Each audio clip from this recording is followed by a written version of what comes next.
तो देखते हैं इस ओजोन लेयर या ओजोन किस तरीके से तैयार होता है। तो ओजोन बनाने के लिए सबसे पहले हमारे पास दो ऑक्सीजन के एटम होने चाहिए या एक ऑक्सीजन का मॉलिक्यूल।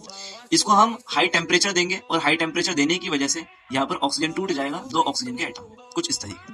फिर हम एक ऑक्सीजन के एटम को लेंगे और इस ऑक्सीजन के एटम की रिएक्शन कराएंगे एक ऑक्सीजन के मॉलिक्यूल के साथ। अब जैसे ही एक ऑक्सीजन का मॉलिक्यूल और एक ऑक्सीजन का एटम दोनों आपस में कंबाइन करेंगे तो बेटा ये बनाएंगे O3 मींस ओजोन, और इस तरीके से हमारा ओजोन फॉर्मेशन हो जाता है।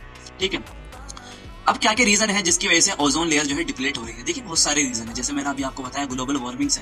ग्लोबल वार्मिंग की वजह से, ग्लोबल वार्मिंग क्यों हो रही है? क्योंकि जो ग्रीन हाउस की जो गैसेज है वो बहुत ज्यादा प्रोड्यूस हो रही है, और बहुत ज्यादा प्रोड्यूस होने की वजह से हमारा जो अर्थ है वो वार्म होता जा रहा है, that cause to the global warming. और ग्लोबल वार्मिंग होने की वजह से जो हमारी ओजोन लेयर है वो डिप्लीट हो रही है।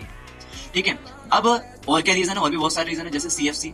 CFC means chlorofluorocarbon gas. अब क्लोरोफ्लोरोकार्बन गैस में जो क्लोरीन है ना वो हमारे ओजोन के साथ रिएक्शन करता है, और ओजोन के साथ रिएक्शन करने पर ओजोन को तोड़ देता है, जिसकी वजह से ओजोन लेयर में से खत्म हो रहा है और ओजोन लेयर में छेद हो रहे हैं ओजोन ना होने की वजह से।